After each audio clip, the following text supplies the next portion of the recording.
Albert Camus, L'homme révolté, partie 1, L'homme révolté. Qu'est-ce qu'un homme révolté ? Un homme qui dit non.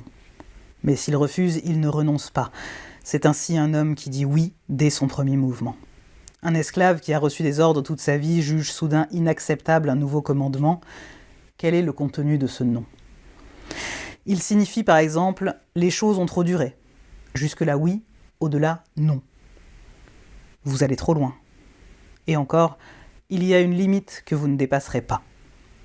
En somme, ce non affirme l'existence d'une frontière. On retrouve la même idée de limite dans ce sentiment du révolté que l'autre exagère, qu'il étend son droit au-delà d'une frontière à partir de laquelle un autre doit lui faire face et le limite.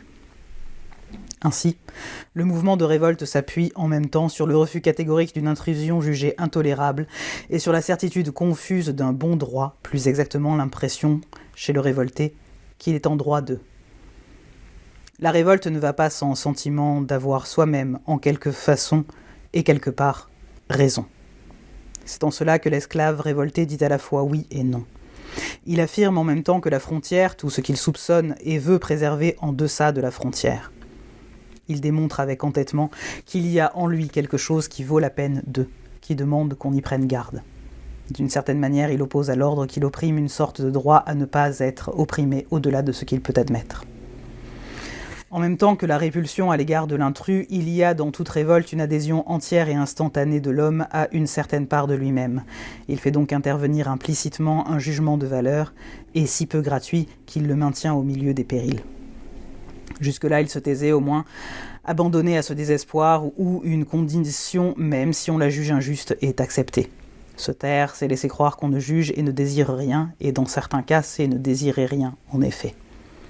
Le désespoir comme l'absurde juge et désire tout, en général, et rien, en particulier. Le silence le traduit bien. Mais à partir du moment où il parle, même en disant non, il désire et juge. Le révolté au sens étymologique fait volte-face. Il marchait sous le fouet du maître, le voilà qui fait face. Il oppose ce qui est préférable à ce qui ne l'est pas. Toute valeur n'entraîne pas la révolte, mais tout mouvement de révolte invoque tacitement une valeur. S'agit-il au moins d'une valeur ? Si confusément que ce soit, une prise de conscience née du mouvement de révolte, la perception soudain éclatante qu'il y a dans l'homme quelque chose à quoi l'homme peut s'identifier, fût-ce pour un temps. Cette identification jusqu'ici n'était pas sentie réellement. Toutes les exactions antérieures au mouvement d'insurrection, l'esclave les souffrait. Souvent même il avait reçu, sans réagir, des ordres plus révoltants que celui qui déclenche son refus. Il y apportait de la patience, les rejetant peut-être en lui-même, mais, puisqu'il se taisait, plus soucieux de son intérêt immédiat que conscient encore de son droit. Alors la perte de la patience avec l'impatience commence au contraire un mouvement qui peut s'étendre à tout ce qui, auparavant, était accepté. Cet élan est presque toujours rétroactif. L'esclave, à l'instant où il rejette l'ordre humiliant de son supérieur, rejette en même temps l'état d'esclave lui-même. Le mouvement de révolte le porte plus loin qu'il n'était dans le simple refus. Il dépasse même la limite qu'il fixait à son adversaire, demandant maintenant à être traité en égal. Ce qui était d'abord une résistance irréductible de l'homme devient l'homme tout entier qui s'identifie à elle et s'y résume. Cette part de lui-même qu'il voulait faire respecter, il la met alors au-dessus du reste et la proclame préférable à tout, même à la vie. Elle devient pour lui le bien suprême. Installé auparavant dans un compromis, l'esclave se jette d'un coup, puisque c'est ainsi, dans le tout ou rien. La conscience vient au jour de la révolte. Mais on voit qu'elle est conscience, en même temps, d'un tout, encore assez obscur, et d'un rien, qui annonce la possibilité de sacrifice de l'homme à ce tout. Le révolté veut être tout, s'identifier totalement à ce bien dont il a soudain pris conscience et dont il veut qu'il soit, dans sa personne, reconnu et salué, ou rien, c'est-à-dire se trouver définitivement déchu par la force qui le domine. À la limite, il accepte la déchéance dernière qui est la mort, s'il doit être privé de cette consécration exclusive qu'il appellera, par exemple, sa liberté. Plutôt mourir debout que vivre à genoux. La valeur, selon les bons auteurs, représente le plus souvent un passage du fait au droit, du désiré au désirable, en général par l'intermédiaire du communément désiré. Le passage au droit est manifeste, nous l'avons vu dans la révolte, de même le passage du « il faudrait que cela fût » au « je veux que cela soit ». Mais plus encore peut-être cette notion du dépassement de l'individu dans un bien désormais commun. Le surgissement du tout ou rien montre que la révolte, contrairement à l'opinion courante, et bien qu'elle naisse dans ce que l'homme a de plus strictement individuel, met en cause la notion même d'individu. Si l'individu, en effet, accepte de mourir et meurt à l'occasion, dans le mouvement de sa révolte, il montre par là qu'il se sacrifie au bénéfice d'un bien dont il estime qu'il déborde sa propre destinée. S'il préfère la chance de la mort à la négation de ce droit qu'il défend, c'est qu'il place ce dernier au-dessus de lui-même. Il agit donc au nom d'une valeur encore confuse, mais dont il a le sentiment, au moins, qu'elle lui est commune avec tous les hommes. On voit que l'affirmation impliquée dans tout acte de révolte s'étend à quelque chose qui déborde l'individu dans la mesure où elle le tire de sa solitude supposée et le fournit d'une raison d'agir. Mais il importe de remarquer déjà que cette valeur qui préexiste à toute action contredit les philosophies purement historiques dans lesquelles la valeur est conquise si elle se conquiert au bout de l'action. L'analyse de la révolte conduit au moins au soupçon qu'il y a une nature humaine, comme le pensaient les Grecs, et contrairement au postulat de la pensée contemporaine. Pourquoi se révolter s'il n'y a en soi rien de permanent à préserver ? C'est pour toutes les existences en même temps que l'esclave se dresse lorsqu'il juge que, par tel ordre, quelque chose en lui est nié, qui ne lui appartient pas seulement, mais qui est un lieu commun à tous les hommes. Même celui qui l'insulte et l'opprime ont une communauté prête. 2 observations appuieront ce raisonnement. On notera d'abord que le mouvement de révolte n'est pas, dans son essence, un mouvement égoïste. Il peut avoir sans doute des déterminations égoïstes, mais on se révoltera aussi bien contre le mensonge que contre l'oppression. En outre, à partir de ses déterminations, et dans son élan le plus profond, le révolté ne préserve rien puisqu'il met tout en jeu. Il exige sans doute pour lui-même le respect, mais dans la mesure où il s'identifie avec une communauté naturelle. Remarquons ensuite que la révolte ne naît pas seulement et forcément chez l'opprimé, mais qu'elle peut naître aussi au spectacle de l'oppression dont un autre est victime. Il y a donc dans ce cas l'identification à l'autre individu. Et il faut préciser qu'il ne s'agit pas d'une identification psychologique, subterfuge par lequel l'individu sentirait en imagination que c'est à lui que l'offense s'adresse. Il peut arriver au contraire qu'on ne supporte pas de voir infliger à d'autres les offenses que nous-mêmes avons subies sans révolte. Les suicides de protestation au bagne parmi les terroristes russes dont on fouettait les camarades illustrent ce grand mouvement. Il ne s'agit pas non plus du sentiment de la communauté des intérêts. Nous pouvons trouver révoltante en effet l'injustice imposée à des hommes que nous considérons comme des adversaires. Il y a seulement identification de destinée et prise de parti. L'individu n'est donc pas, à lui seul, cette valeur qu'il veut défendre. Il faut, au moins, tous les hommes pour la composer. Dans la révolte, l'homme se dépasse en autrui et, de ce point de vue, la solidarité humaine est métaphysique. Simplement, il ne s'agit pour le moment que de cette sorte de solidarité qui naît dans les chaînes. On peut encore préciser l'aspect positif de la valeur présumée par toute révolte en la comparant à une notion toute négative comme celle du ressentiment, telle que l'a définit Scheller. En effet, le mouvement de révolte est plus qu'un acte de revendication au sens fort du mot. Le ressentiment est très bien défini par Scheller comme une auto-intoxication, la sécrétion néfaste en vase clos d'une impuissance prolongée. La révolte, au contraire, fracture l'être et l'aide à déborder. Elle libère des flots qui, stagnants, deviennent furieux. Scheller lui-même met l'accent sur l'aspect passif du ressentiment en remarquant la grande place qu'il tient dans la psychologie des femmes vouées au désir et à la possession. À la source de la révolte, il y a au contraire principe d'activité surabondante et d'énergie. Scheller a raison aussi de dire que l'envie colore fortement le ressentiment, mais on envie ce qu'on n'a pas, tandis que le révolté défend ce qu'il est. Il ne réclame pas seulement un bien qu'il ne possède pas, ou dont on l'aurait frustré, il vise à faire reconnaître quelque chose qu'il a, et qu'il a déjà été reconnu par lui, dans presque tous les cas, comme plus important que ce qu'il pourrait envier. La révolte n'est pas réaliste. Toujours selon Scheller, le ressentiment, selon qu'il croit dans une âme forte ou faible, devient arrivisme ou aigreur. Mais dans les 2 cas, on veut être autre qu'on est. Le ressentiment est toujours ressentiment contre soi. Le révolté, au contraire, dans son premier mouvement, refuse qu'on touche à ce qu'il est, il lutte pour l'intégrité d'une partie de son être. Il ne cherche pas d'abord à conquérir, mais à imposer. Il semble, enfin, que le ressentiment se délecte d'avance d'une douleur qu'il voudrait voir ressentie par l'objet de sa rancune. Nietzsche et Scheller ont raison de voir une belle illustration de cette sensibilité dans le passage où Tertullien informe ses lecteurs qu'au ciel, la plus grande source de félicité parmi les bienheureux sera le spectacle des empereurs romains consumés en enfer. Cette félicité est aussi celle des honnêtes gens qui allaient assister aux exécutions capitales. La révolte, au contraire, dans son principe, se borne à refuser l'humiliation sans la demander pour l'autre. Elle accepte même la douleur pour elle-même, pourvu que son intégrité soit respectée. On ne comprend donc pas pourquoi Scheller identifie absolument l'esprit de révolte au ressentiment. Sa critique du ressentiment dans l'humanitarisme, dont il traite comme de la forme non chrétienne de l'amour des hommes, s'appliquerait peut-être à certaines formes vagues d'idéalisme humanitaire ou aux techniques de la terreur. mais elle tombe à faux en ce qui concerne la révolte de l'homme contre sa condition, le mouvement qui dresse l'individu pour la défense d'une dignité commune à tous les hommes. Scheler veut démontrer que l'humanitarisme s'accompagne de la haine du monde. On aime l'humanité en général pour ne pas avoir à aimer les êtres en particulier. Cela est juste dans quelques cas, et on comprend mieux Scheler lorsqu'on voit que l'humanitarisme est représenté pour lui par Bentham et Rousseau. Mais la passion de l'homme pour l'homme peut naître d'autre chose que du calcul arithmétique des intérêts ou d'une confiance d'ailleurs théorique dans la nature humaine. En face des utilitaristes et du précepteur d'Émile, il y a par exemple cette logique incarnée par Dostoïevski dans Ivan Karamazov qui va du mouvement de révolte à l'insurrection métaphysique. Scheler, qui le sait, résume ainsi cette conception : il n'y a pas au monde assez d'amour pour qu'on le gaspille sur un autre que sur l'être humain. Même si cette proposition était vraie, le désespoir vertigineux qu'elle suppose mériterait autre chose que le dédain. En effet, elle méconnaît le caractère déchiré de la révolte de Karamazov.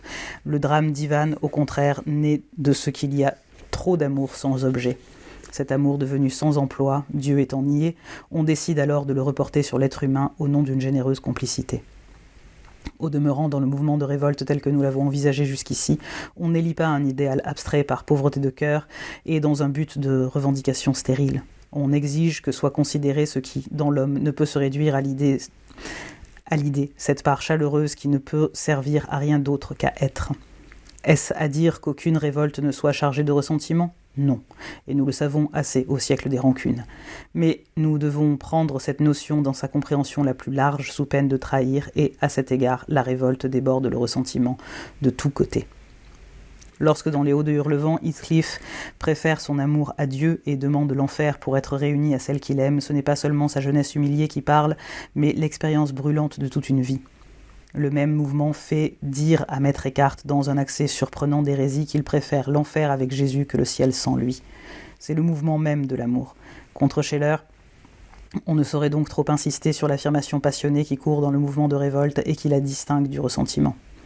Apparemment négative puisqu'elle ne crée rien, la révolte est profondément positive puisqu'elle révèle ce qui, en l'homme, est toujours à défendre. Mais pour finir, cette révolte et la valeur qu'elle véhicule ne sont-elles point relatives ? Avec les époques et les civilisations, en effet, les raisons pour lesquelles on se révolte semblent changer. Il est évident qu'un paria hindou, un guerrier de l'Empire Inca, un primitif de l'Afrique centrale ou un membre des premières communautés chrétiennes n'avaient pas la même idée de la révolte. On pourrait même établir avec une probabilité extrêmement grande que la notion de révolte n'a pas de sens dans ces cas précis. Cependant, un esclave grec, un serf, un condottiere de la Renaissance, un bourgeois parisien de la Régence, un intellectuel russe des années 1900 et un ouvrier contemporain, s'ils pouvaient différer sur les raisons de la révolte, s'accorderaient sans aucun doute sur sa légitimité. Autrement dit, le problème de la révolte semble ne prendre de sens précis qu'à l'intérieur de la pensée occidentale. On pourrait être plus explicite encore en remarquant avec Scheler que l'esprit de révolte s'exprime difficilement dans les sociétés où les inégalités sont très grandes, comme le régime des castes hindous, ou au contraire dans celles où l'égalité est absolue, certaines sociétés premières. En société, l'esprit de révolte n'est possible que dans les groupes où une égalité théorique recouvre de grandes inégalités de fait. Le problème de la révolte n'a donc de sens qu'à l'intérieur de notre société occidentale. On pourrait être tenté alors d'affirmer qu'il est relatif au développement de l'individualisme si les remarques précédentes nous avaient mis en garde contre cette conclusion. Sur le plan de l'évidence, tout ce qu'on peut tirer de la remarque de Scheler, en effet, c'est que par la théorie de la liberté politique, il y a au sein de nos sociétés accroissement dans l'homme de la notion d'homme et, par la pratique de cette même liberté, insatisfaction correspondante. La liberté de fait ne s'est pas accrue proportionnellement à la conscience que l'homme en a prise. De cette observation, on ne peut déduire que ceci, la révolte, est le fait de l'homme informé qui possède la conscience de ses droits.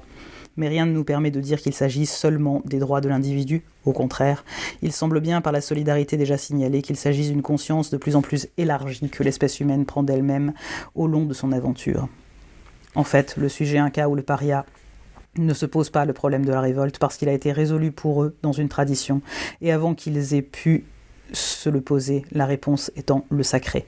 Si dans le monde sacré on ne trouve pas le problème de la révolte, c'est qu'en vérité on n'y trouve aucune problématique réelle, toutes les réponses étant données une fois. La métaphysique est remplacée par le mythe. Il n'y a plus d'interrogation et il n'y a que des réponses et des commentaires éternels qui peuvent alors être métaphysiques. Mais avant que l'homme entre dans le sacré et pour qu'il y entre aussi bien et dès qu'il en sort pour qu'il en sorte aussi bien, il est interrogation et révolte. L'homme révolté est l'homme situé avant ou après le sacré, et appliqué à revendiquer un autre ordre humain où toutes les réponses soient humaines, c'est-à-dire raisonnablement formulées. Dès ce moment, toute interrogation, toute parole est révolte. Alors que, dans le monde du sacré, toute parole est action de grâce. Il serait possible de montrer ainsi qu'il ne peut y avoir pour un esprit humain que deux univers possibles, celui du sacré et celui de la révolte. La disparition de l'un équivaut à l'apparition de l'autre, quoique cette apparition puisse se faire sous des formes déconcertantes. Là encore, nous retrouvons le tout ou rien. L'actualité du problème de la révolte tient seulement au fait que des sociétés entières ont voulu prendre aujourd'hui leur distance par rapport au sacré. Nous vivons dans une histoire désacralisée. L'homme, certes, ne se résume pas à l'insurrection, mais l'histoire d'aujourd'hui, par ses contestations, nous force à dire que la révolte est l'une des dimensions essentielles de l'homme. Elle est notre réalité historique. À moins de fuir la réalité, il nous faut trouver en elle nos valeurs. Peut-on, loin du sacré et de ses valeurs absolues, trouver la règle d'une conduite ? Telle est la question posée par la révolte. Nous avons pu déjà enregistrer la valeur confuse qui naît à cette limite où se tient la révolte. Nous avons maintenant à nous demander si cette valeur se retrouve dans les formes contemporaines de la pensée et de l'action révoltée, et si elle s'y trouve, à préciser son contenu. Mais remarquons-le, avant de poursuivre, le fondement de cette valeur est la révolte elle-même. La solidarité des hommes se fonde sur le mouvement de révolte et celui-ci, à son tour, ne trouve de justification que dans cette complicité.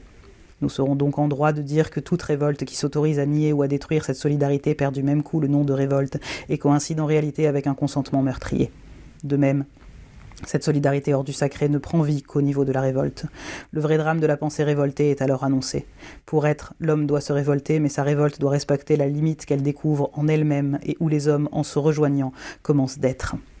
La pensée révoltée ne peut donc se passer de mémoire, elle est une tension perpétuelle. En la suivant dans ses œuvres et dans ses actes, nous aurons à dire, chaque fois, si elle reste fidèle à sa noblesse première, ou si, par lassitude et folie, elle l'oublie au contraire, dans une ivresse de tyrannie et de servitude. En attendant, voici le premier progrès que l'esprit de révolte fait faire à une réflexion d'abord pénétrée de l'absurdité et de l'apparente stérilité du monde. Dans l'expérience absurde, la souffrance est individuelle. À partir du mouvement de révolte, elle a conscience d'être collective. Elle est l'aventure de tous. Le premier progrès d'un esprit saisi d'étrangeté est donc de reconnaître qu'il partage cette étrangeté avec tous les hommes et que la réalité humaine dans sa totalité souffre de cette distance par rapport à soi et au monde. Le mal qui éprouvait un seul homme devient peste collective. Dans l'épreuve quotidienne qui est la nôtre, la révolte joue le même rôle que le cogito dans l'ordre de la pensée. Elle est la première évidence. Mais cette évidence tire l'individu de sa solitude. Elle est un lieu commun qui fonde sur tous les hommes la première valeur. Je me révolte, donc nous sommes.